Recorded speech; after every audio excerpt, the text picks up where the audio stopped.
Morte essa que não foi uma simples morte, foi uma morte de cruz, que naquela época era tida como uma das piores mortes, morte de gente que praticava os piores delitos. Como a Bíblia nos declara que Jesus fez maldição, naquele momento todo o pecado da terra, do mundo, todos os pecados que iriam existir, estava sobre o Senhor Jesus Cristo.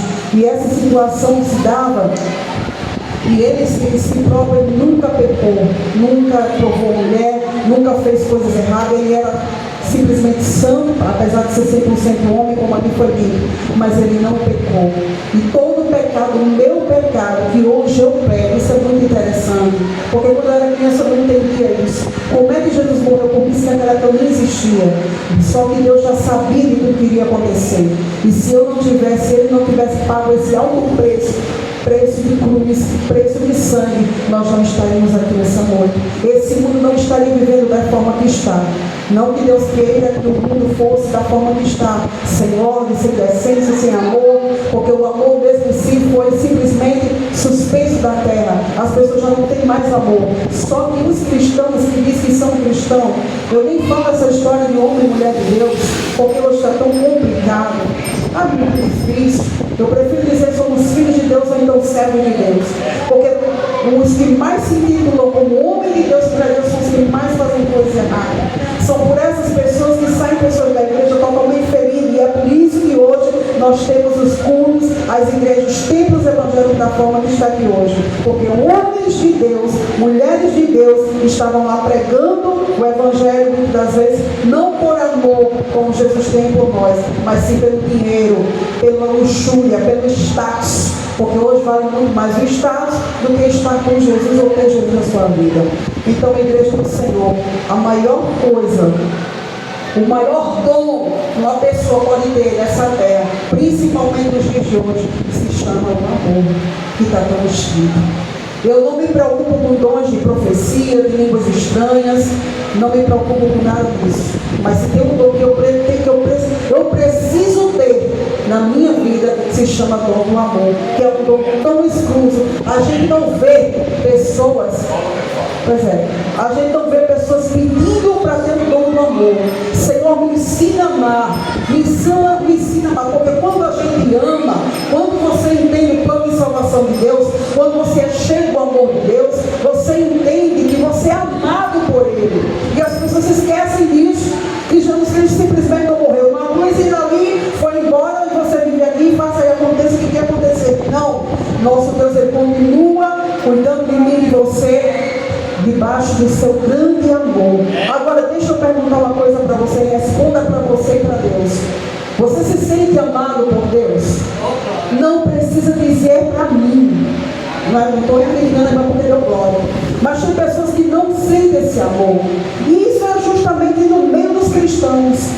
Por que tem muitos cristãos, irmãos, muitas vezes hoje sobrecarregados, magoados, feridos, que ferem outras pessoas, porque eles não absorveram o dom do amor, eles não têm o dom de Cristo, eles não entenderam o que é, quem é Jesus, eles não entenderam o sacrifício que Jesus fez na cruz. Jesus não fez sacrifício para que eu fosse rica, milionária.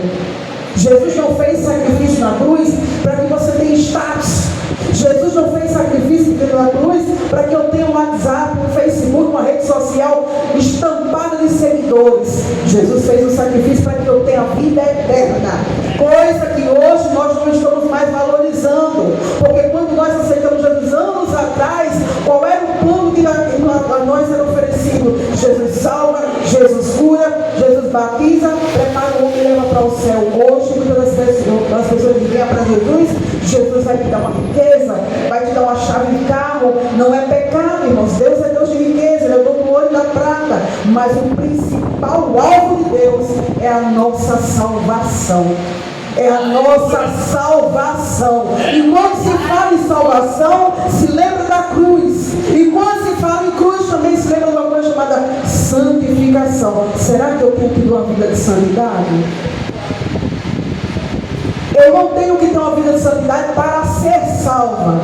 Eu tenho que ter uma vida de santidade porque eu sou salvo. É o contrário.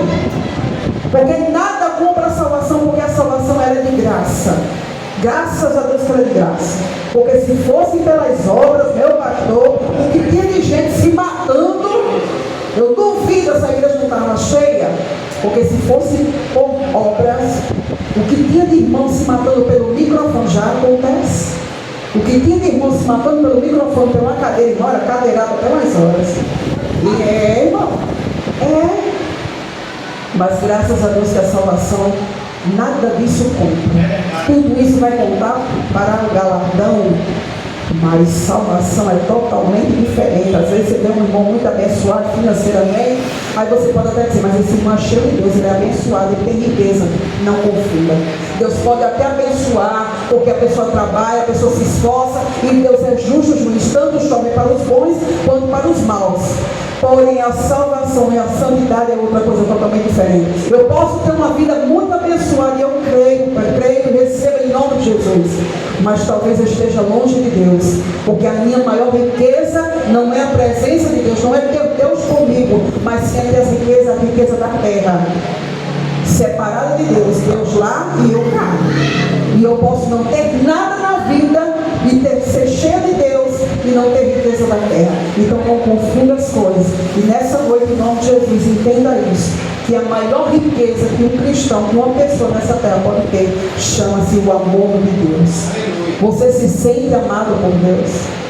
Quando a gente se sente amado por Deus, não tem tempo para ouvir as bobagens que falam contra você. Você não tem tempo para isso, irmãos. Você sabe que você é amado por Deus. Eu vou lá ligar, se a pastora Lúcia orou, aqui falou para mim que ela fez. Olha, eu sou amado de Deus. Eu tenho o amor de Deus na minha vida, então pouco me importa. Amanhã ou depois eu vou orar, Jesus vai fazer. Você não tem tempo para falar mal do seu irmão, quando você realmente sente-se amado por Deus. E Jesus hoje conta comigo e com você. Santa Ceia também é noite, aonde Jesus ele quer nos curar. Muitas vezes a gente precisa ser curado. A gente precisa se sentir amado, perdoado. Você já se perdoou? Às vezes o maior erro da gente, sabe qual é? A falta de perdão a nós mesmos. A gente até consegue perdoar os outros, mas a gente olha para a gente e diz, eu não consigo me perdoar. Eu não consigo me perdoar porque eu fiz algo que prejudicou a outra pessoa, prejudicou o filho, o marido, seja lá quem for. Mas nessa noite entenda uma coisa: o amor de Deus lança fora todo medo. Louvado seja Deus. Então, a igreja, receba essa palavra hoje e saiba que Jesus um dia morreu numa cruz por te amar. É uma das coisas que eu e você, uma certeza que nós temos, foi por me amar. Jesus me ama. Pense numa palavra que cura. É você olhar para onde você no espelho e dizer, Jesus me ama, eu sou amada de Deus. Eu sou filho, eu sou filha de Deus. E Deus abençoe a igreja em nome de Deus. Amém, glória a Deus. Temos ainda 15 minutos. Vamos 5 minutinhos. Os irmãos 5 minutinhos, tem aqueles 5 minutos que a gente ia fazer, sabe, pastora? Era 5 minutos antes de ceiar, a gente se ajoelhava, pedia perdão a Deus. E quando também assim, se você tiver algo contra seu irmão, chega até ele, peça perdão, para ele poder ceiar em paz. Amém? Vamos orar?